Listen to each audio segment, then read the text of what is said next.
Hello friends, नमस्कार। मैं हूं मृगेंद्र तिवारी, विजडम वाला ऑनलाइन एजुकेशन में आपका स्वागत करता हूं। फ्रेंड्स, साइंस के हम लोग 25 क्वेश्चन लेके आए हैं। बहुत ही इंपॉर्टेंट क्वेश्चन है ये, जो कि बहुत ही यूजफुल हैं साइंस के लिए।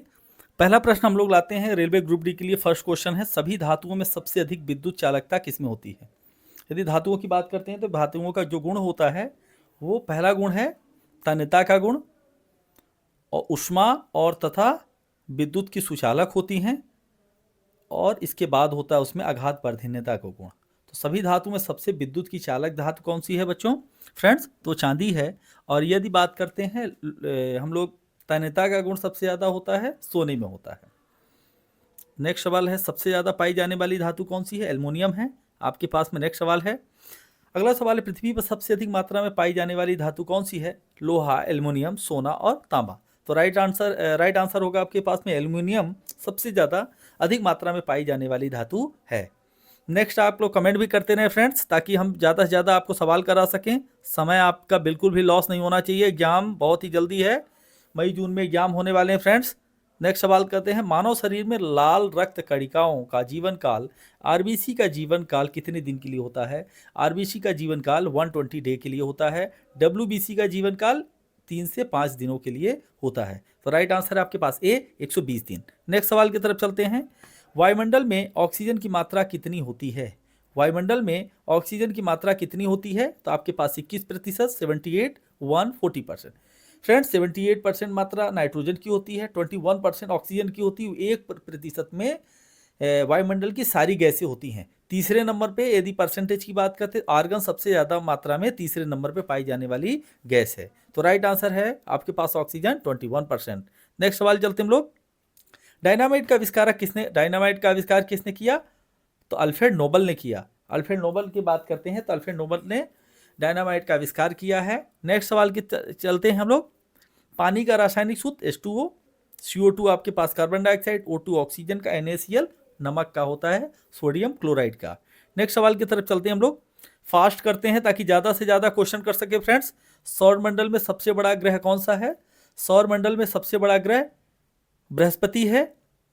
यदि सबसे छोटा ग्रह की बात करते हैं तो वर्तमान पे बुध ग्रह सबसे छोटा है। और क्रम की बात कर लेते हैं हम लोग, क्रम भी याद होना चाहिए, कभी कभी क्रम आ जाता है फ्रेंड्स। तो पहले नंबर पर बुध है, फिर शुक्र, पृथ्वी और शुक्र को जुड़वा बहन के रूप में जाना जाता है, क्योंकि दोनों के घनत्व तो आसपास लगभग सेम है। उनका घूर्णन काल भी आसपास लगभग ही सेम है। तीसरे नंबर पर मंगल के बाद बृहस्पति, शनि, अरुण व वरुण है। इस तरह से आपने 8 ग्रहों का एक क्रम प्रॉपर देख लिया। और एक और प्रश्न आता है कि 2 ऐसे ग्रह कौन हैं जिनके कोई भी उपग्रह नहीं है? तो वो बुध और शुक्र हैं। शुक्र को मॉर्निंग और इवनिंग स्टार के रूप में भी जाना जाता है, क्योंकि सौरमंडल में हमारे सबसे ज़्यादा आकाश में सबसे चमकीला कौन सा ग्रह दिखाई देता है? वो शुक्र दिखाई देता है। साइरस सबसे चमकीला तारा है। यदि यही बात करते लाल कौन सा ग्रह दिखाई देता है, तो वो मंगल ग्रह लाल दिखाई देता है। नीला दिखाई देता है बृहस्पति आपको। तो नेक्स्ट सवाल आपने देख लिया फ्रेंड्स। राइट आंसर है, मानव शरीर में सबसे बड़ा अंग कौन सा है? सबसे बड़े अंग की बात करते हैं तो यकृत हमारे पास, त्वचा सबसे बड़ा अंग कहलाता है। यदि अंदर बात करते हैं, शरीर के अंदर की बात करते हैं, यकृत सबसे बड़ा है। लेकिन पूरे ह्यूमन बॉडी की बात करते हैं तो वो त्वचा सबसे बड़ा अंग माना जाता है। लगभग पूरे बॉडी का 16% होता है फ्रेंड्स। नेक्स्ट सवाल, इसका यूज ज़्यादातर सर्दी, गर्मी, वर्षा, इन सारी चीज़ों से बचाता है, हमें टेम्परेचर से भी बचाता है। तो नेक्स्ट सवाल हम लोग करते हैं, कौन सी गैस जलने में सहायता करती है? तो आपको नॉर्मल सा क्वेश्चन है, बहुत ज़्यादा नहीं है, लेकिन फिर भी ऐसे सरल क्वेश्चन ही एग्जाम पे आते हैं और हमारे गलत होने के चांसेस ज़्यादा हो जाते हैं फ्रेंड्स। नाइट्रोजन, ऑक्सीजन, हाइड्रोजन और कार्बन डाइऑक्साइड। तो यहाँ पे राइट आंसर है आपके पास में ऑक्सीजन, जो कि जलने में सहायक है। हाइड्रोजन स्वयं जलती है फ्रेंड्स। नेक्स्ट सवाल करते हैं, डीएनए की खोज किसने की थी? तो डीएनए की खोज वाटसन और क्रिक ने की थी। तो राइट आंसर आपके पास में है ए, वाटसन और क्रिक ने डीएनए की खोज की थी। नेक्स्ट सवाल की तरफ चलते हैं हम लोग, मानव शरीर में कुल कितनी हड्डियां हैं? मानव शरीर में कुल 206 हड्डियां हैं। तो आप लोग कमेंट भी करते रहे फ्रेंड्स, मानव शरीर में कितनी हड्डियां हैं? 206। निम्न कौन सा विटामिन पानी में घुलनशील है? पानी में घुलनशील आपके पास में vitamin A, D, E, K, ये सारे के सारे विटामिन वसा में घुलनशील हैं। B और C दो विटामिन हैं जो कि जल में घुलनशील। यहाँ पे B ऑप्शन में नहीं दिख रहा आपके पास में, तो C ऑप्शन C है, इसलिए आपके पास ऑप्शन B विटामिन C जो है जल में घुलनशील विटामिन है। और विटामिन C के बारे में बात करते हैं तो विटामिन C यदि गर्म कर देते हैं, गर्म करने से विटामिन C के जो पोषक तत्व है नष्ट हो जाते हैं। विटामिन D हमारी जो बॉडी स्वयं बनाती है और सूर्य की किरणों से भी विटामिन डी बनता है। विटामिन के की बात करते हैं तो विटामिन के हमारे कहें कि ब्लड के क्लॉटेज बनाने में मदद करता है ताकि ब्लड बह ना पाए। और विटामिन ए की बात करते हैं तो ये हमारे रतौंधी रेटिनाल इनको दूर करता है। और विटामिन ए किस में पाया जाता है? गाजर में पाया जाता है। विटामिन सी किस में पाया जाता है फ्रेंड्स? विटामिन सी आपको खट्टे और ताजे रसीले फलों में मिलता है। नेक्स्ट सवाल कर रहे हैं हम लोग, शरीर में हीमोग्लोबिन किसके लिए उत्तरदायी है? शरीर हीमोग्लोबिन की बात करते हैं तो पाचन, ऑक्सीजन परिवहन, रोग प्रतिरोधक क्षमता, मांसपेशियों की वृद्धि। जो हीमोग्लोबिन हमें हमारा जो ब्लड है रेड कलर दिखाई देता है वो हीमोग्लोबिन प्रोटीन की वजह से ही दिखाई देता है। तो इसका काम होता है ऑक्सीजन परिवहन में मदद करने का काम। तो राइट आंसर आपके पास बी। नेक्स्ट सवाल करते हैं, कौन सा तत्व नॉन मेटल है?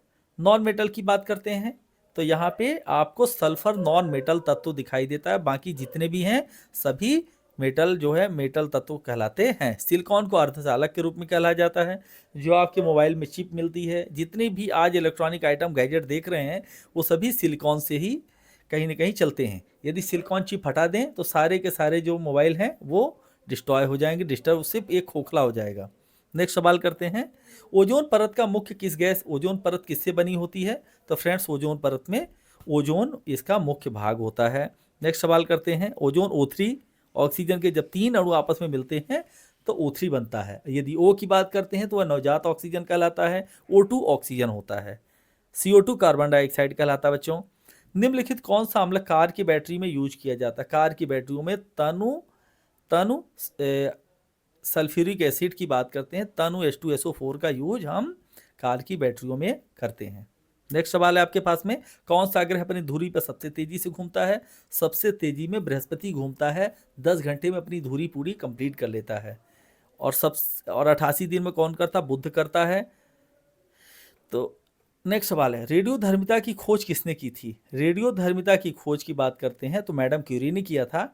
मैडम क्यूरी को 2 बार उन्होंने अवार्ड मिला, एक उन्हें केमिस्ट्री में मिला और एक फिजिक्स में भी उन्हें नोबेल प्राप्त हुआ। पाचन क्रिया में कौन सा एंजाइम कार्बोहाइड्रेट को तोड़ता है? तो कार्बोहाइड्रेट को तोड़ने का कार्य जो करता है पेप्सिन प्रोटीन को तोड़ता है, ट्रिप्सिन एमाइलेज जो है वो आपके पाचन क्रिया में एंजाइम में कार्बोहाइड्रेट को तोड़ता है। पाचन क्रिया की जब बात करते हैं तो हमारा पाचन मुख से ही चालू हो जाता है। कार्बोहाइड्रेट के जो पाचन होता है वो मुख के लार के एंजाइम से शुरू हो जाता है। कंप्यूटर में CPU का पूरा नाम सेंट्रल प्रोसेसिंग यूनिट CPU कहलाता है। फ्रेंड्स, छोटे छोटे जो क्वेश्चन हैं वो हमारे नंबर को कहीं ना कहीं इंक्रीज करते हैं, इसलिए ऐसे आपके पास में प्रश्न कभी भी गलत नहीं होने चाहिए, भूल के भी। कौन सा ग्रह उल्टी दिशा में घूमता है? 2 ग्रह उल्टी दिशा में घूमते हैं, शुक्र और यूरेनस।